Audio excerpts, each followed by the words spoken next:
Hello, and welcome back to another episode of the Western Canon Challenge, where we are reading the entirety of the Western Literary Canon out loud. Today we are moving on to Journal Collection number 60, and this dates from the year 1869, and Emerson will turn 66 years old. And this contains a very short biographical update, not very much one at all, but at least we get into the journal itself rather quickly, so I'll go ahead and start. In January, Mr. Emerson seems to have made a shorter lecturing trip than usual, going no farther west than Cleveland.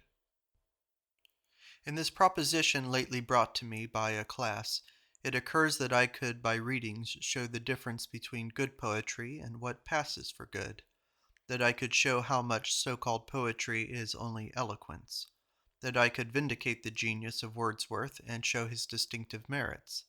I should like to call attention to the critical superiority of Arnold, his excellent ear for style, and the singular poverty of his poetry, that in fact he has written but one poem, Thyrsis, and that on an inspiration borrowed from Milton. A topic would be this Welsh genius, and Arnold, too, has been attracted to that, which I recognize today in reading this new translated Skene, in which I find as long ago far from suggestive, contagious, or I will say more inoculating the reader with poetic madness than any poet I now think of except Hafiz.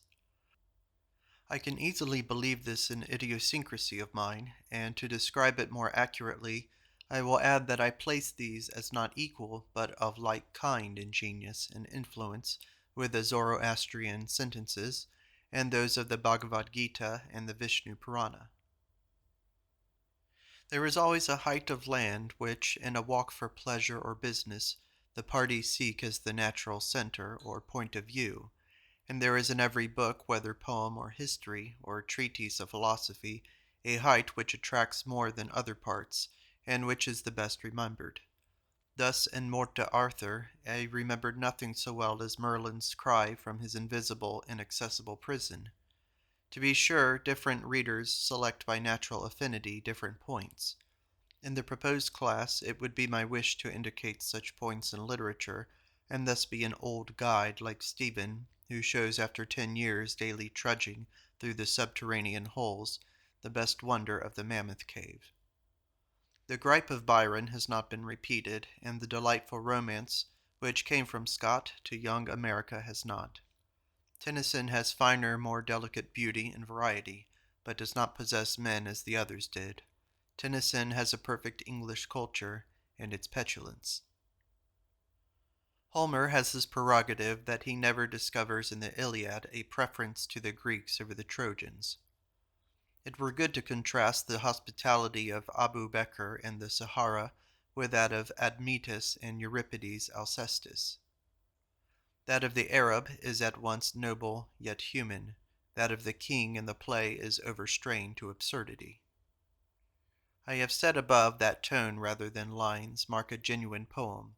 Wolfe's "Not a drum was heard, not a funeral note" is an example, so is Sterling's Daedalus, so Dinas Emlyn of Scott, and Scott always has that merit, and Byron's Incantation and Manfred, and the whole of the poem charms in spite of its shallowness by that unity, and Beaumont and Fletcher's Melancholy, and I think the vice of the French, their notorious incapacity of poetic power, is the total want of this music, which all their brilliant talent cannot supply.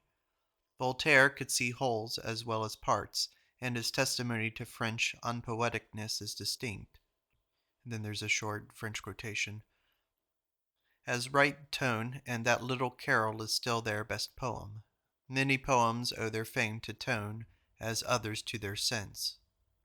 But Victor Hugo has genius in Les Semeurs and the Star piece which I have saved, and I must repeat that one genial thought is the source of every true poem. I have heard that a unity of this kind pervades Beethoven's great pieces in music. And why? But because tone gives unity. In the matter of religion, men eagerly fasten their eyes on the differences between their own creed and yours, whilst the charm of the study is in finding the agreements and identities in all the religions of men. The few stout and sincere persons whom each of us knows recommend the country and the planet to us. 'Tis not a bad world this, as long as I know that John M. Forbes or William H. Forbes and Judge Hoare and Agassiz and my 3 children and 20 other shining creatures whose faces I see looming through the mist are walking in it.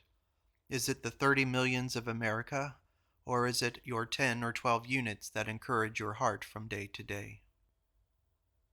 Of immortality, I should say that it is at least equally and perhaps better seen in little than in large angles. I mean that in a calm and clear state of mind we have no fears, no prayers even, that we feel all is well. We have arrived at an enjoyment so pure as to imply and affirm its perfect accord with the nature of things, so that it alone appears durable, and all mixed or inferior states accidental and temporary. The managers of the public conventions, political and other, understand well that they must set the fire going by ready popular speakers like Wilson and Russell and Swift, who will cackle and kindle, and afterwards they may venture to pile on the slow anthracite of argumentative judges and political economists, kindling first and then hard coal. Shakespeare. I think, with all due respect to Aubrey and Dyce and Delia Bacon and Judge Holmes, that it is not by discovery of contemporary documents, but by more cunning reading of the book itself, that we shall at last eliminate the true biography of Shakespeare. Editor's Note. On March 1st, Mr. Emerson read before the Woman's Club an account of his Aunt Mary Moody Emerson, with some extracts from her letters and journal. See Lectures and Biographical Sketches. End note. Montaigne says that Socrates' virtue does seem to have been ever on the rack to perform its actions, but to have done them naturally and gracefully. 'Twas a better born virtue than other men's. In my visit to New York, I saw one remarkable person new to me, Richard Hunt, the architect. His conversation was spirited beyond any that I could easily remember, loaded with matter and expressed with the vigor and fury of a member of the Harvard Boat or Ball Club relating to the adventures of one of their matches, inspired meantime throughout with fine theories of the possibilities of art. Yet the tone of his voice and the accent of his conversation so strongly reminded me of my rural neighbor Sam Staples as to be in ludicrous contrast with the Egyptian and Greek grandeurs he was hinting or portraying. I could only think of the immense advantage which a thinking soul possesses when horsed on a robust and vivacious temperament. The combination is so rare of an Irish laborer's nerve and elasticity with Winckelmann's experience and cultivation as to fill one with immense hope of great results when he meets it in the New York of today. Editor's Note. Mr. Emerson's friend James T. Fields, the genial publisher and author, and his son-in-law, Colonel William H. Forbes, did him the friendly office of arranging him a class, to whom he read in Chickering Hall on 10 Saturday afternoons in the spring his favorite pieces of prose or verse with some short introduction. Among the subjects were chivalry, extracts from old chronicles, Chaucer, Shakespeare, Ben Jonson and Lord Bacon, Herrick, Donne, Herbert, Vaughan, Marvell, Milton, Johnson, Gibbon, Burke, Cowper, Wordsworth. These readings were much enjoyed by the class, but, in this wealth of material and the limits of an hour, many things that Mr. Emerson wished to read were not included, as appears from the following entry, which yet tells of many that were. End note. March 21st, 1869. Readings at Chickering Hall. Yesterday finished the 10th reading at Chickering Hall. Many good things were read in these 10 Saturdays, and some important passages that had been selected were not read.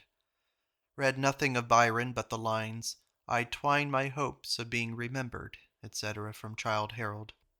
Nothing of Sterling but Alfred the Harper, nothing of Wordsworth but Evelyn, Dion and the verses from the Ode, nothing from Coleridge, prose or verse. From Scott I read the Abbot and Bruce and Lord of the Isles. Evelyn, "Look not thou in beauty's charming." Read nothing from Blake but Persecution. From Gray, nothing. From Campbell, nothing. From Clow, Thoreau, Channing, Brownell, Mellon, Longfellow, Arnold, Willis, Sprague, nothing. Of Moore, nothing. I had designed to read some pages on the art of writing, on language, compression, etc., but with the exception of a page or two on the, and then there's a Greek word, omitted them. Little searching criticism was given. I meant to show some inspired prose from Charles K. Newcomb, Sampson Reed, Mary Moody Emerson, etc., but did not. I meant to have one ethical reading and one oriental, but they came not. Nothing from Goethe except the Song of the Parcæ, in Iphigenia, nothing from Horatio Greenough, did not read the proposed hymns of Watts and Barbauld or Sir Thomas Browne. I designed to read from Montaigne, of Friendship, of Socrates, but did not. From Goethe, West Ostlichen Divan, from Coleridge, Lay Sermons, Literary Biography, Friend, from Plutarch's Morals, Synesius, Plotinus, from James Hogg, read only Kilmeny, had wished to read The Witch of Fife, of Samuel Ferguson, should have read Forging of the Anchor, of Frederick H. Hedge, should have read Lines in the Dial, and from Brownell, The Old Cove, and from Ellen Hooper, Sweep Ho. What selections from Plato I might read, such as Theaetetus, and the beginning and end of Phaedon, and the naiveties of the Apology. Carlyle's portrait of Webster in Letter to Me, story of Berthollet, and examples of courage. Fra Cristoforo in I Promessi Sposi, and in American Poets remember Sarah Palfrey's Sir Pavon and Helen Hunt's Thought. Eugene Fromentin on Arab hospitality, Lord Carnarvon's speech in the House of Lords on the impeachment of the Earl of Danby, Farabi in Der Hebelat, the Cid's arrangement of his sons-in-law before the Cortes, Romeo and Carey, Lord Bacon's young scholar, Ships of Time, speech for Essex, Earl of Devonshire from Coleridge's Puritan Soldier, Lay Sermons, story of Marvell's refusal of royal bounty, Gibbon's conception and conclusion of the history, Hobbes's definition of laughter, not read, Hobbes's barbarous society, not read, John Quincy Adams' Peroration, Bayman, Life of Christ, Milton, Prose and Poetry, Charles K. Newcomb of Swedenborg and Brook Farm, Dr. Johnson, Iona, Hindu books, Chivalry, Lord Herbert, Chief Justice Crewe, Merlin and Morte Arthur, The Lion Story, Celinda, Cid, Horn of Roland and Chanson de Roland, Voltaire on French poetry, Niebuhr's View of Poetry, Creation of New Characters, Pepys' Notice of Shakespeare and Clarendon, Poetry, Daedalus unread, Wordsworth. Quote, the intellectual power from words to things went sounding on in a dim and perilous way. Russian Snow not read, Beaumont and Fletcher, Melancholy, Lines on an Honest Man's Fortune, Speech of Cataract and Bonduca, Scene 1, Gray and Collins' inimitable skill in perfectly modern verse, had digested their classics, Jones Very's two poems, The Strangers and Barberry Bush, with notes of Jones Very, William Blake's Persecution and Allingham's Touchstone, Clow, Henry Kirke-White's Herb Rosemary, Waller's Rose, and Bailey's Round My Own Lovely Rose, and Mrs. Heyman's Nightingale, Hogg's Witch of Fife, Tennyson's Memory, Byron's Shipwreck and Out Upon Time, Bryant's Waterfowl. Coup de force poetry, Everett, lapidary or gem carving, eloquent, biblical, sculpturesque, M. Angelo, verse de society, Daniel Webster. The following is a short poem called The Mountain. Seemed, though the soft sheen of all enchants cheers the rough crag and mournful dell, as if on such stern forms and haunts a wintry storm more fitly fell. Then there's followed a Latin inscription, untranslated. Invoked or uninvoked, the god will be present, it states. Who was the king to whom the sophist wished to teach the art of memory, and who replied that he would give him a greater reward if he could teach him to forget?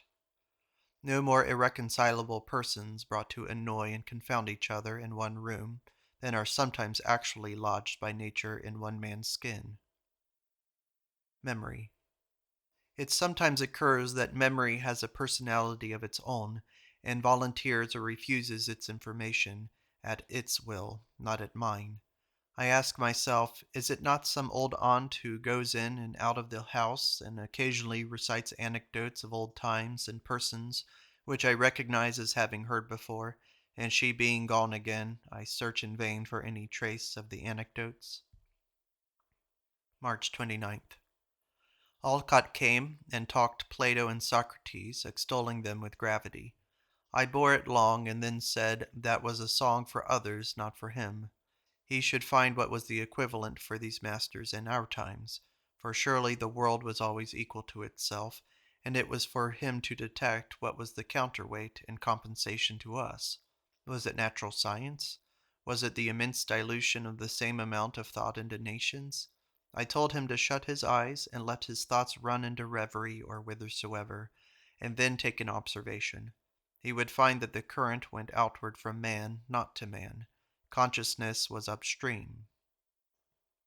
Bunsen's physiognomy, as I remember him in London, suggested not a noble, but the common German scholar with marked sentimentalism, or as we commonly say, gushing, and these prayers and violent conventicle utterances to which he runs in his correspondence and diary betray that temperament.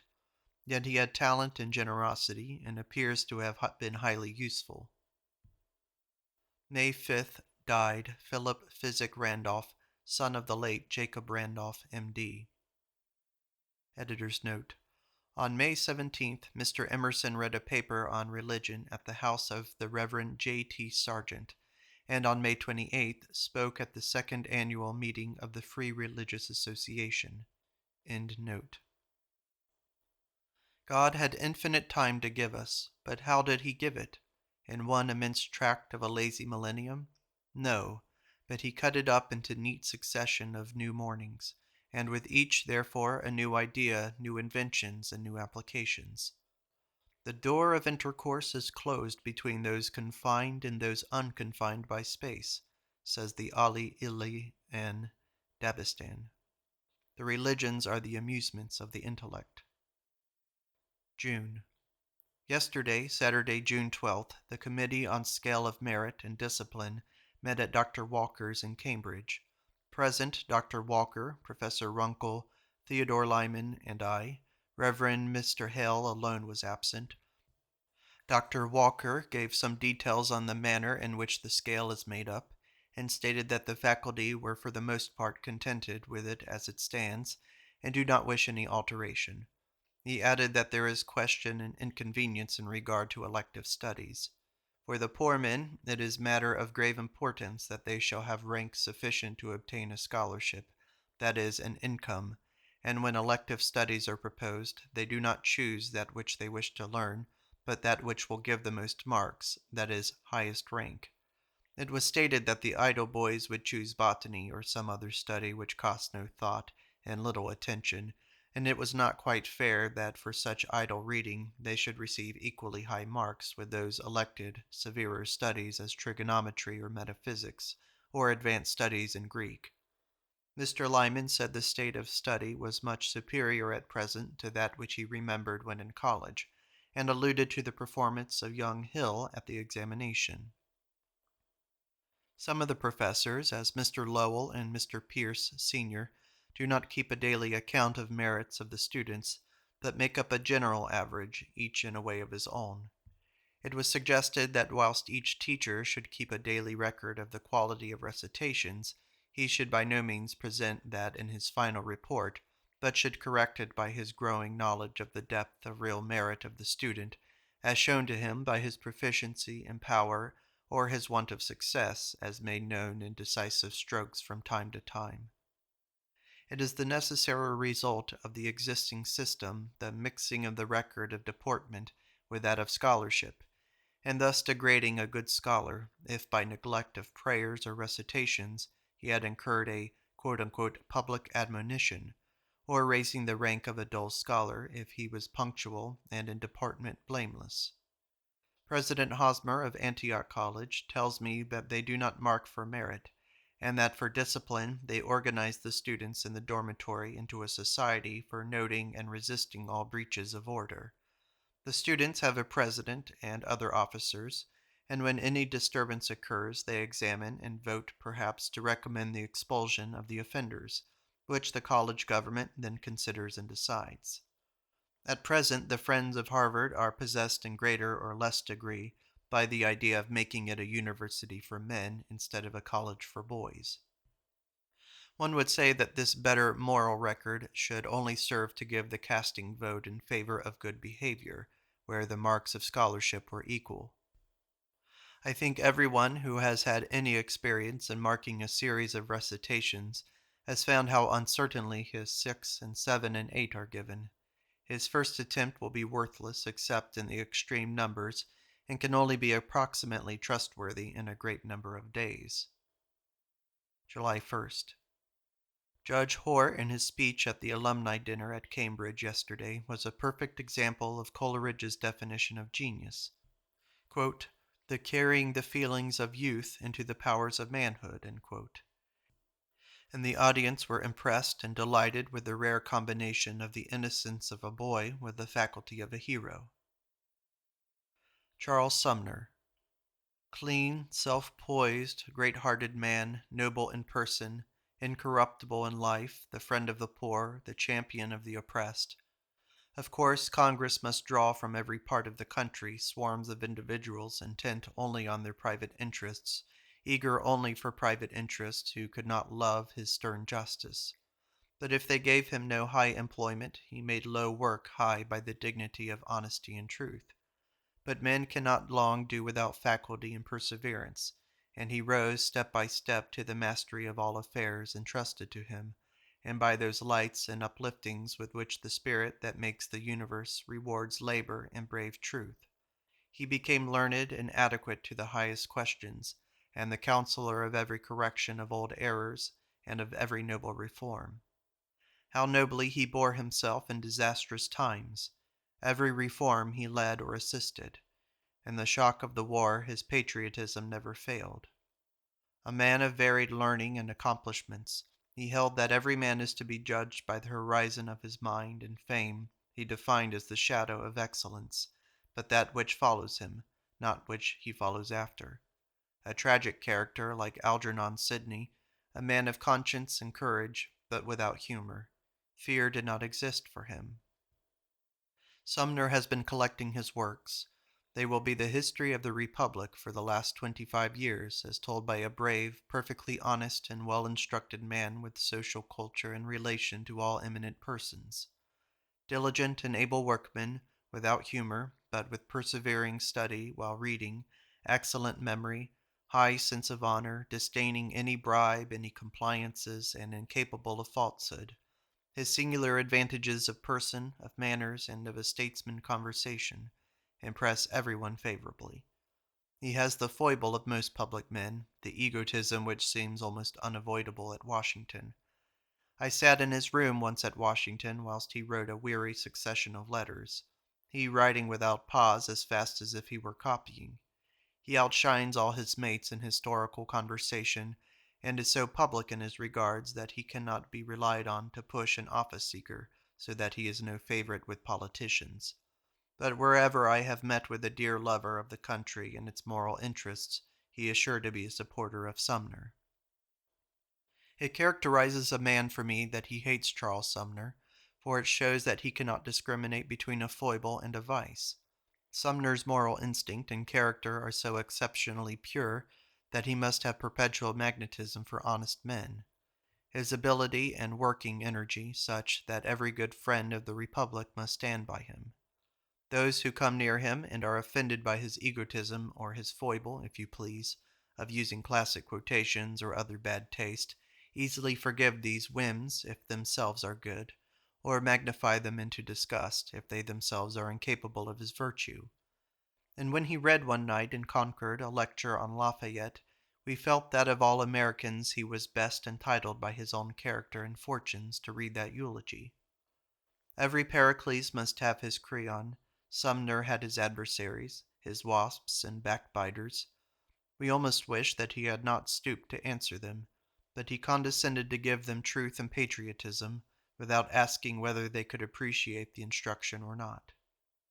A man of such truth that he can be truly described, he needs no exaggerated praise. Not a man of extraordinary genius, but a man of great heart, of a perpetual youth, incapable of any fraud, little or large, loving his friend and loving his country with a perfect steadiness to his purpose, shunning no labor that his aim required, and his works justified him by their scope and thoroughness. He had good masters, who quickly found that they had a good scholar. He read law with Judge Story, who was at the head of the law school of Harvard University, and who speedily discovered the value of his pupil and called him to his assistance in the law school. He had a great talent for labor, and spared no time and no research to make himself master of his subject. His treatment of every question was faithful and exhaustive, and marked always by noble sentiment. July 26th. This morning sent my 6 prose volumes, revised and corrected, to Fields and Company for their new edition in 2 volumes. Landor says, "A single man of genius hath never appeared in the whole extent of Austria, an extent several thousand times greater than our city, Florence, and this very street has given birth to 50. Works, Volume 1, page 191. Annibale Carracci said to a scholar, "What you do not understand, you must darken." Landor. At Walden the other day with George Bradford, I was struck, as often, by the expression of refinement which nature wears often in such places, the bright sunshine reflected by the agreeable forms of water, the shoreline and the forest, and the soft lapping sound of the water. At my club I suppose I behave very ill in securing always, if I can, a place by a valued friend, and though I suppose, though I have never heard it, that I offend by this selection, sometimes too visible, my reason is that I, who rarely see in ordinary select society, must make the best use of this opportunity, having at the same time the feeling that, "I could be happy with either, were the other dear charmer away." I am interested not only in my advantages, but in my disadvantages, that is, in my fortunes proper, that is, in my watching my fate, to notice, after each act of mine, what result. Is it prosperous? Is it adverse? And thus I find a pure entertainment of the intellect alike in what is called good or bad. In Xenophon's Banquet, Critobulus says, "I swear by all the gods, I would not choose the power of the Persian king in preference to beauty." Washington City. I notice that they who drink from some time the Potomac water lose their relish for the water of the Charles River, the Merrimack, and the Connecticut. But I think the public health requires that the Potomac water should be corrected by copious infusions of these provincial streams. Rockwood Hoare retains his relish for the Muscataquid. Sumner cites Cato as saying that kings were carnivorous animals. In looking into Hesiod's works and days, I am reminded how much harm our clocks and almanacs do us by withdrawing our attention from the stars, the annual winds and rains, habits of animals, and whatever primary observations of nature the ancient nations relied on. Their year was throughout religious and imaginative. Sit in the shade and drink moreover dark-hued wine. Pour in 3 cups of water first, and add the 4th of wine. Hesiod. You, Perses, flattered much the bribe-swallowing judges. Fools, they know neither how much half exceeds the whole, nor how great advantage is in the mallow and asphodel. Bonds, Hesiod, page 76. Sow stripped, plough stripped, and reap stripped, if thou wouldst gather the works of Ceres. Bonds, Hesiod, page 95. The same periodicity, shall I say, reigns in fable, and brings the wildest curve round to a true moral, as works in electricity, gravitation, and the crystal, and this is also expressed in tone and rhythm. Editor's note. The Boston Society of Natural History celebrated on September 14th the centennial anniversary of the birth of Alexander von Humboldt. Mr. Emerson was invited to speak, and an abstract of his remarks is printed in the Miscellanies. Some additional sentences are given in what follows. End note. September. Humboldt, one of those wonders of the world like Aristotle, like Crichton, like Newton, appearing now and then as if to show us the possibilities of the genus Homo, the powers of the eye, the range of the faculties, whose eyes are natural telescopes and microscopes, and whose faculties are so symmetrically joined that they have perpetual presence of mind, and can read nature by bringing instantly their insight and their momentary observation together, whilst men ordinarily are, as it were, astonished by the new object, and do not on that instant bring their knowledge to bear on it. Other men have memory which they can ransack, but Humboldt's memory was wide awake to assist his observation. Our faculties are a committee that slowly, one at a time, give their attention and opinion, but his all united by electric chain. You could not lose him. He was the man of the world, if ever there was one. You could not lose him, you could not detain him, you could not disappoint him. The tardy Spaniards were months in getting their expedition ready, and it was a year that he waited. But Spain or Africa or Asia were all harvest fields to this armed eye, to this Linnaeus who could see through the earth and through the ocean, who knew how mountains were built and seas drained. Agassiz never appeared to such advantage as in his biographical discourse on Humboldt at the music hall in Boston yesterday. What is unusual for him, he read a written discourse about 2 hours long, yet all of it strong, nothing to spare, not a weak point, no rhetoric, no falsetto. His personal recollections and anecdotes of their intercourse, simple, frank, and tender, and the tone of voice, too, no arrow of egotism or of self-assertion, and far enough from French sentimentalism. He is quite as good a man as his hero, and not to be duplicated, I fear. I admire his manliness, his equality always to the occasion, to any and every company. Never a fop, never can his manners be separated from himself. I never could get beyond 5 steps in my enumeration of intellectual powers, say, instinct, perception, memory, imagination, including fancy as a subaltern, reasoning or understanding. Some of the lower divisions, as genius, talent, logic, wit, and humor, pathos, can be dealt with more easily. The person who commands the servant successfully is the one who does not think of the manner, solely thinking that this must be done. Command is constitutional. October 19th. Carried to Fields and Company today the copy of the 4 first chapters of my so-called new book, Society and Solitude. I read a good deal of experimental poetry in the new books. The author has said to himself, "Who knows but this may please and become famous? Did not Goethe experiment? Does not this read like the ancients?" But good poetry was not written thus, but it delighted the poet first. He said and wrote it for joy, and it pleases the reader for the same reason. October 21st. I wish I could recall my singular dream of last night with its physics, metaphysics, and rapid transformations, all impressive at the moment, that on waking at midnight I tried to rehearse them, that I might keep them till morn. I fear 'tis all vanished. I noted how we magnify the inward world, and emphasize it to hypocrisy by contempt of house and land and man's condition, which we call shabby and beastly.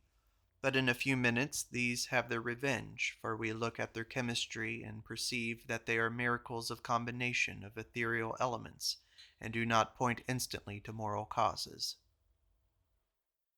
General Wayne was the commissioner of the government who first saw the importance of the nook of land at the foot of Lake Michigan, round which the road to the northwest must run, and managed to run the boundary line of Illinois in such manner as to include this swamp, called Chicago, within it.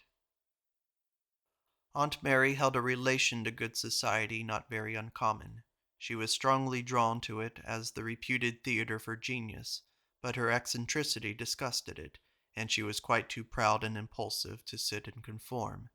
So she acquiesced and made no attempt to keep place, and knew it only in the narratives of a few friends like Mrs. George Lee, Mrs. Mary Shalwick, Mrs. Searle, etc., with whom she had been early intimate, and who for her genius tolerated or forgave her oddities. But her sympathy and delight in its existence daily appear through all her disclaimers and fine scorn. Good writing. All writing should be selection in order to drop every dead word. Why do you not save out of your speech or thinking only the vital things, the spirited mot which amused or warmed you when you spoke it, because of its luck and newness? I have just been reading in this careful book of a most intelligent and learned man any number of flat conventional words and sentences. If a man would learn to read his own manuscript severely, becoming really a third person, and search only for what interested him, he would blot to purpose, and how every page would gain. Then all the words would be sprightly, and every sentence a surprise. I will tell you what it is to be immortal. This, namely, that I cannot read Plutarch without perpetual reminders of men and women whom I know. Dr. Hedge tells us that the Indian asked John Eliot why God did not kill the devil. One would like to know what was Eliot's answer. December 8th. The scholar wants not only time, but warm time, good anthracite or cannel coal, to make every minute in the hour avail. Harmony latent is of greater value than that which is visible. Heraclitus. Calvinism. There is a certain weakness in solemnly threatening the human being with the revelations of the Judgment Day, as Mrs. Stowe winds up her appeal to the executors of Lady Byron. An honest man would say, "Why refer it? All that is true and weighty with me has all its force now." We meet people who seem to overlook and read us with a smile, but they do not tell us what they read. Now and then we say things to our mates, or hear things from them which seem to put it out of the power of the parties to be strangers again. Especially if anyone show me a stroke of courage, a piece of inventive wit, a trait of character, or a pure delight in character when shown by others. Henceforward I must be that man's or that woman's debtor, as one who has discovered to me among perishing men somewhat more clean and incorruptible than the light of these midnight stars. Indeed, the only real benefit of which we are susceptible is it not, to have man dignified for us. To declare war against length of time. Simonides. Compensation of failing memory and age by the increased power and means of generalization. I asked Theodore Lyman on Saturday how it was exactly with Agassiz's health. He said, quote, that no further paralysis had appeared, and that he seemed not threatened. It was not apoplexy, but a peculiarity of his constitution, these turns of insensibility which had occurred. It was hysteria. End quote. I replied that I had often said that Agassiz appeared to have 2 or 3 men rolled up into his personality, but I had never suspected there was any woman also in his make. Lyman replied that he had himself seen hysteria oftener in men than in women. This is the end of Journal Collection number 60, dating from the year 1869, when the author was 66 years old. Thank you for listening.